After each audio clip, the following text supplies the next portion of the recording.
Kalau dipindah ke sini maksudnya nggak ngalangin tawaf gitu maksudnya.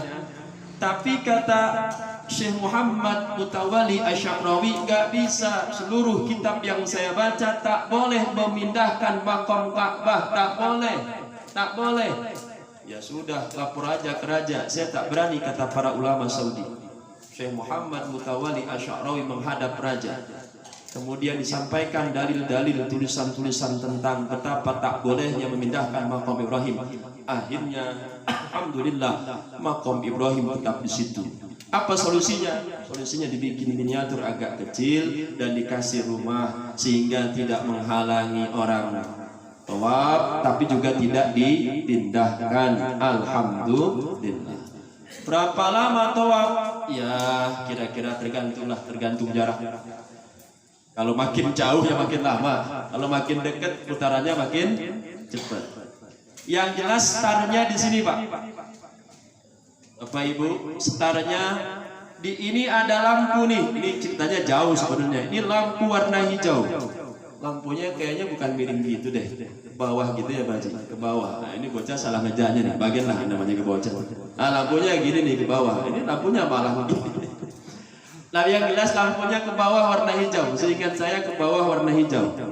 Kayaknya belum pakai diganti itu. Tetap begitu warna hijau. Yang ini mah nanti yang di itu yang apa? Sa'i. Yang jelas mungkin karena di sini banyak kerumunan orang, jadi tak terlihat Hajar Aswadnya. Ini lurusan Hajar Aswad yang mana ya? Supaya gampang lihat ke kanan. Kira-kira di situ ada tiang, ada lampu warna hijau. Lampu warna hijau di tiang itu lurus persis dengan Hajar Aswad. Disitulah kita niat nawaitu tawaf lillahi ta'ala. Ikuti, nawaitu tawaf lillahi ta'ala. Lantas badan menghadap ke Hajar Aswad, tiang rukun Hajar Aswad, sambil mengucap Bismillahi wallahu akbar 7. Nah, begitu ya. Sunnahnya memang nyium. Tapi kalau situasi tak memungkinkan, jangan maksain nyium berat. Kalau mau nyium nanti setelah tawaf aja lah, waktu khusus gitu. Sebab kalau mitian pengen nyium pas start tawaf kayaknya berat kayaknya. Start di sini hati-hati, jangan kelebihan, jangan kurang, mesti pas lurusan Hajar Aswad. Ini ilmu. Kadang ada orang yang ikut pembimbing di sini, di tengah-tengah antara rukun Yamani dan Hajar Aswad, udah ngecup, pedah pembimbingnya ngecup. Ya pembimbing benar, karena sudah sampai Hajar Aswad. Kalau kita ngecupnya nanti pas sudah lempeng juga. Tapi saya tetap berharap mudah-mudahan yang begitu pun sah. Saya tetap berharap ya. Tapi kita jangan begitu, maksud saya begitu. Kita lurusan tetap Hajar Aswad. Satu kali putaran ke sana, kalau tak bisa baca aja. Dari rukun Hajar Aswad ke rukun Iraqi, rukun Sami, sampai rukun Yamani yang tadi. Subhanallah walhamdulillah wala ilaha illallah wallahu akbar. Tapi dari rukun Yamani ke rukun Hajar Aswad, Rabbana atina fid dunya hasanah wa fil akhirati hasanah wa qina adzabannar wa adkhilnal jannata ma'al abrar ya aziz ya ghaffar. Kalau hafal, kalau enggak sampai itu biasa. Rabbana atina fid dunya hasanah wa qina, udah sampai situ aja. Enggak usah puyeng ya. Tong segala, bukan tong segala sih, bising puyeng ngapalkeun dari sini. Beres 7 kali putaran, jangan dulu mangkat, ikutin pembimbing, berdoa sebentar depan multazam. Kalau enggak sholat dulu di belakang makam Ibrahim berdasarkan ayat wattakhidhu min maqami Ibrahim musalla. Sholatlah di belakang makam Ibrahim. Sholli sunnatat tawaf lillahi ta'ala, boleh. Sholli sunnatal mutlaq lillahi ta'ala, boleh. Bacaannya setelah Fatihah rakaat pertama Al-Kafir, setelah Fatihah rakaat kedua Al-Ikhlas. Habis itu berdoa sebisa-bisanya kita. Kalau masih agak lama, geser sedikit ke depan multazam. Kira-kira lulus multazam, berdoa. Udah situ berdoa apa aja, pakai bahasa masing-masing. Nanti jangan aneh. Kalau ada yang berdoa pakai bahasa Jawa, bahasa Sunda, bahasa Pakistan, udah entong mikirin doa orang. Melohok ingat orang doa, nggak usah pikirin doa sendiri, ya. Jangan kepoan jadi orang lagi umroh. Beres tawaf maka berangkat. Oh iya, sebentar.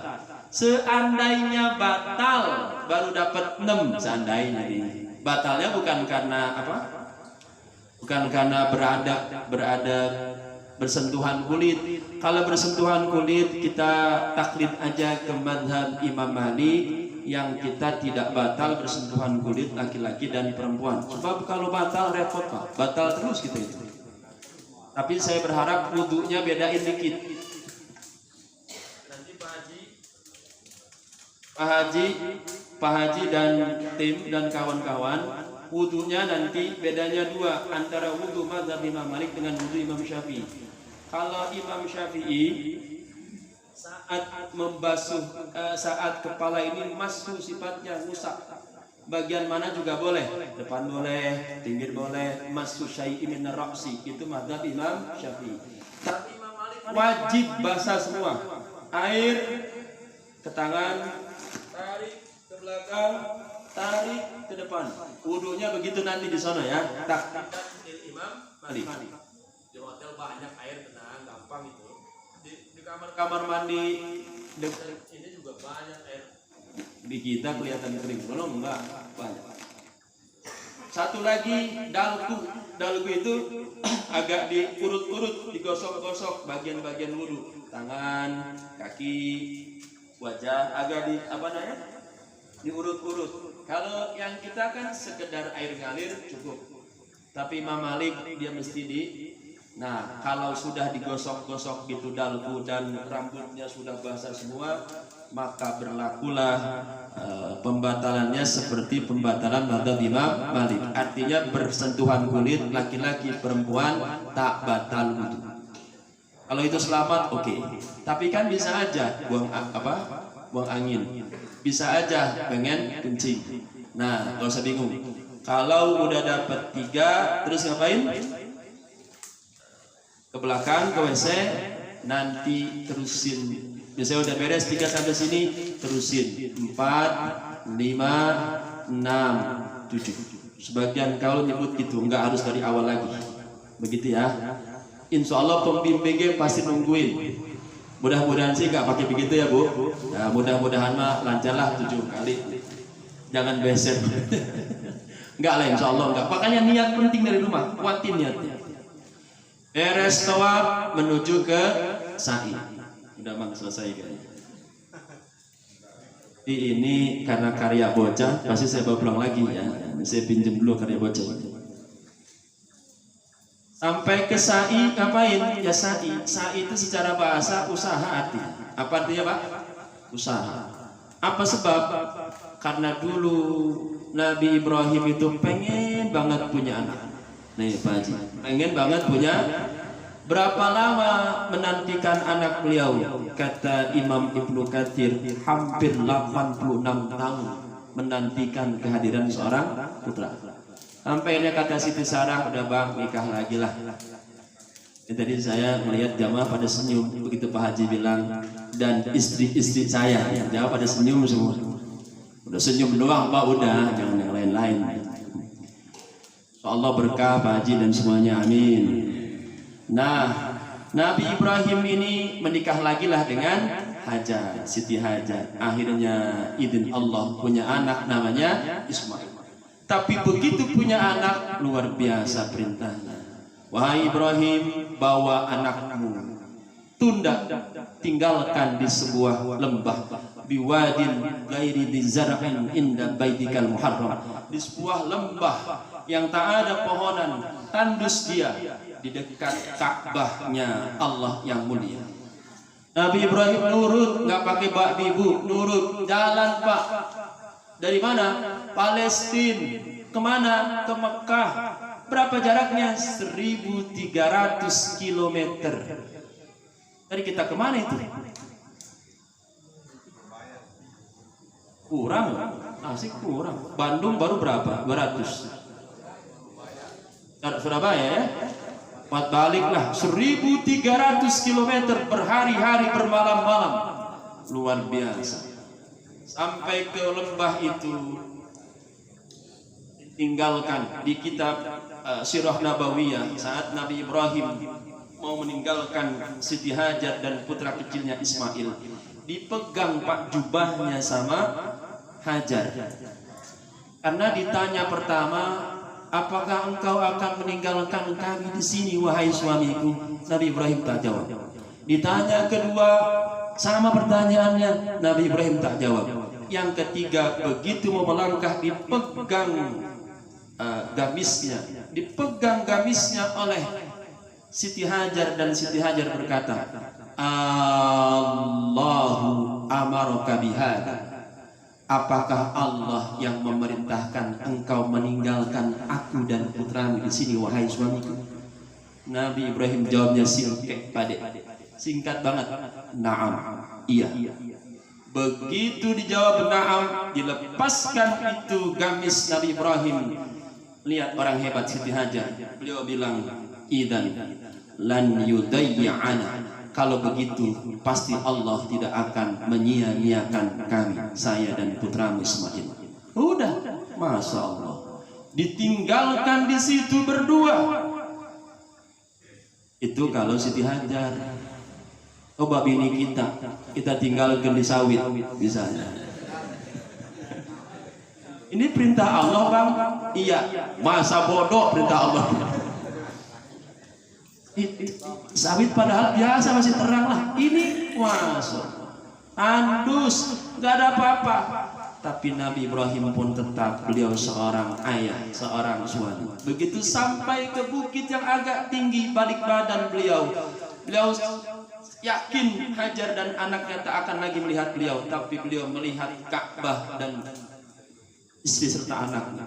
Dia berdoa, Rabbana inni askantu min dzurriyyati biwadin ghairi zar'in inda baitikal muharram. Ya Rabb, lihat bahasa Quran menggunakan Rabbana, maksudnya wahai Tuhan kami. Berarti dalam doa Nabi Ibrahim menyertakan istrinya, menyertakan anaknya. Aku tinggalkan di sini sebagian dari keturunanku, karena memang nanti ada keturunan yang lain dari Siti Sarah, namanya Nabi Ishak. Apa yang dia doa di situ? Rabbana liyuqimus shalah. Pak, luar biasa nih. Ya Allah, semoga istriku, anakku, meskipun di tempat seperti itu tetap salat. Allah. Aj'al afidatan minan nas tahwi ilaihim. Ya Rabb, mudah-mudahan nanti akan datang berbondong-bondong orang ke lembah ini ya Rabb. Tahwi ilaihim, yang mereka itu cenderung hatinya mau membantu istriku, membantu anakku, memakmurkan tempat ini. Warzuqhum minat tamarati la'allakum yashkurun. Begitu doa Nabi Ibrahim.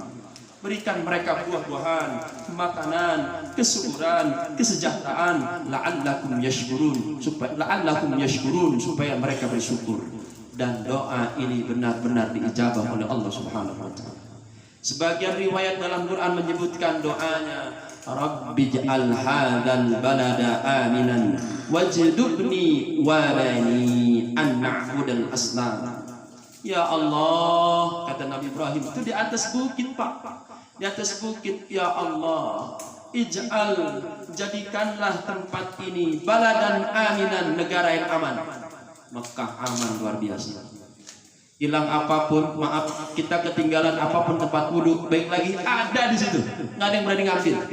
Luar biasa. Coba jajal di kita wudhu ketinggalan gelang di Masjid Dayak misalnya, tempat wudhu, baik lagi udah nggak ada. Itu saya pernah ngalamin itu. Masya Allah. Tapi Mekah aman. Beres didoain Nabi Ibrahim pergi pulang ke Palestina. Gimana Hajar? Susu sudah mulai kering, air sudah mulai habis. Akhirnya Siti Hajar lari kemana? Bukit Sofa, nyari-cari air, tak ada. Turun lagi, lari ke Bukit Marwah, cari-cari, tak ada. Ternyata Allah tidak memunculkan air dari tumit yang berlari ke sana ke sini berusaha, tidak. Tapi Allah justru memunculkan air dari kaki kecil mungil Nabi Ismail. Begitu kakinya bergeser, sebagian riwayat menyebut karena malak Jibril datang diutus oleh Allah menggerakkan kaki Nabi Ismail, diketuk-ketukan ke tanah, justru disitulah munculnya air. Setelah Siti Hajar bolak-balik 7 kali, Siti Hajar tak menemukan air, justru air muncul dari kaki Ismail kecil. Akhirnya Siti Hajar begitu gembira, zami, kumpul, disebutlah itu air zam. Hadirin yang dirahmati oleh Allah Subhanahu wa taala. Pelajaran buat kita. Jangan berharap kepada orang yang kaya. Jangan sepelekan orang yang miskin. Bisa jadi pertolongan tak muncul dari orang kaya, tapi justru melalui orang miskin. Jangan berharap sepenuhnya kepada orang yang gagah. Bisa jadi orang yang lemah yang mau membantu kita bukan orang yang gagah. Tapi hakikatnya jangan berharap kepada manusia. Berharaplah kepada Allah Subhanahu wa ta'ala. Karena Siti Hajar, karena Nabi Ismail, karena Nabi Ibrahim, muncullah syariat sa'i. Maka kalau kita ke situ, Masya Allah, ingat kisah Nabi Ibrahim, jago kalau nggak nangis, jago kalau air mata kita tak menetes. Begitu kita naik Bukit Sofa, terbayang bagaimana seorang Siti Hajar. Dulu nggak seramai sekarang, dulu nggak ada lampunya, dulu nggak bagus. Kalau sekarang sudah bagus luar biasa. Lari-lari beliau 2 bukit itu, laksanakan perintah Allah, maka pasti kita akan menangis. Soal doa, ikutin saja pembimbing. Kalau hafal bagus, tak hafal juga tak usah khawatir. Bolak-balik. Pertama Sofa, Marwah, Sofa, Marwah 7 kali. Selesai itu masuk ke rukun yang terakhir, yaitu tahallul. Tahallul artinya cukur rambut, minimal 3 helai, maksimal gundul. Tapi buat perempuan tidak sunnah digundul. Kalau maksain digundul makruh. Laki-laki sunnahnya halkun dicukur habis, bukan qasir. Qasir itu dipendekin. Saya dulu tak cukur habis sebab saya mikir-mikir ngajar di Pajar. Botak pisan ada batu. Sunnah boleh, memang boleh. Pahalanya gede kalau dibotak. Karena guru kita Al-Ustaz Anwar dibotak waktu itu. Dan itu memang dahsyat, luar biasa. Gimana kalau udah botak dari pertama, dari mangkatnya udah nggak ada rambutnya, udah licin plontos, apa nggak usah tahallul? Tetap mesti tahallul. Guntingnya diagak-agak, dislodokannya ke malam, dijalankan kayak orang lagi dicukur, lagi motong. Tetap begitu. Kalau nggak begitu tetap nggak bisa. Beres semuanya, bereslah prosesi umroh. Seluruh larangan saat umroh setelah tahallul tidak berlaku lagi. Tapi ingat, kita tetap ada di tanah haram Mekah. Jangan begini, udah beres kita tahallul, kita ngomongkan orang di hotel, nggak boleh. Tetap nggak boleh, sebab masih di tanah haram. Kudunya mah nyampe ke rumah aja dipertahankan itu teh kudunya mah. Pas sampai ke rumah baru 3 hari, ini bukan Mekah. Iya udah ayo nih ngomongin orang. Kita beda. Kudunya mah ada apa teh? Ada asarnya lah. Atau 40 hari ke asarnya. Nggak sanggup seminggu mah. Entong jomplang teh. Mudah-mudahan dari sono ibadahnya rajin sampai rumah ge rajin. Amin. Di sono tahan mulutnya, tahan matanya. Mudah-mudahan sampai rumah ge nggak parah-parah teh. Amin. Itu tadi yang diminta oleh Pak Haji, umroh yang mabrurah, umroh yang diterima, yang pahalanya luar biasa dan berbekas dalam kehidupan sehari-hari. Akhirnya para hadirin, mari kita doakan. Berangkat jam berapa Pak Haji? Zuhur. Jadi gimana berangkat? Habis zuhur. Mungkin nanti sholat zuhur di sana. Oh berarti kalau gitu lah ya. Nanti Pak Haji keluar dari sini jam 11 saja. Nanti kan saya ngidul kerja setengah 12. Kira-kira gitu. Karena nanti ada tata cara keluar. Saya titip baiknya sih yang hadir di sini malam harinya itu baca surah Yasin sama surah As-Saffat. Yasin sama As-Saffat itu berendeng. Baca masing-masing aja. Baca surah apa? Yasin sama As-Saffat. Terus karena berangkatnya jam 11-an ya nanti pagi jam 8, jam 9 sholat sunnah safar. Coba ikutin. Bismillahirrahmanirrahim. Sholli sunnatal khuruji lis-safari lillahi ta'ala. Usolli sunnatal khuruji lis-safari sunnatan lillahi ta'ala. Saya niat keluar untuk melaksanakan safar umroh, berarti safar umroh karena Allah. 2 rakaat. Rakaat pertama setelah Fatihah kuliah, rakaat kedua setelah Fatihah kulhu. Tapi sebagian nyebut 2 rakaat itu sama bacaannya, Al-Falaq sama An-Nas. Sebagian nyebut Li'ila fi Quraisy. Cakepnya sih borongnya semua. Kalau sanggup mah rakaat pertama kuliah sama Li'ila fi Quraisyin ila bihim plus idza jaa. Rakaat keduanya Al-Ikhlas, Al-Falaq, An-Nas. Misalnya begitu. Kalau mau lama teh ya udah kuliah sama kulhu beres. Setelah itu nanti ada bacaannya sebenarnya, tapi nggak apa-apa lah. Abis sholat safar itu ada bacaan. Nanti saya coba kasih deh ke jamaah umroh, saya coba kasih supaya ada pantas naik pangkatnya. Nah habis itu baru nanti saya coba bantu mengeluarkan dari rumahnya dengan bacaan-bacaan dan doa-doa sesuai dalam kitab Ihya Ulumuddin dan kitab I'anatul Talibin. Memang nggak harus begitu, tapi kalau begitu itu mengikuti tata cara ulama saat akan berangkat umroh atau haji. Bagus, nanti kan mesti ada adzan, mesti ada iqamah. Tapi itu sifatnya nggak harus sebenarnya. Tapi kalau ngikutin begitu, itu tentu rada pantas gitu mangkatnya teh. Kalau Kiai Abu ada tambahan. Kalau mau mah malamnya teh zikir minimal 1000 gitu. Kalau enggak yang tadi lah. Tadi 500 segitu tuh, ya 1000 paling beda dikit. Ini mau kan ingat fisik ya. Model lu kayak malam zikir sampai begadang, besoknya ngejemprot, jangan ingat fisik kita. Yuk kita bacakan Fatihah sekali lagi untuk seluruh jamaah yang akan berangkat. Ini ibadah bukan main-main, ibadah yang luar biasa. Saya berharap niat kita semuanya bagus. Semoga seluruh yang berangkat, Bapak Haji Muhammad AS bin Bapak Haji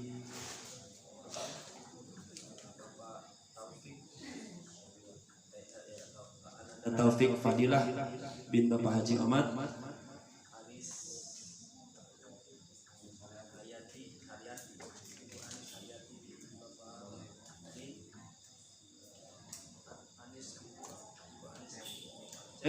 terus Eka Rahayu binti Bapak Haji Ahmad,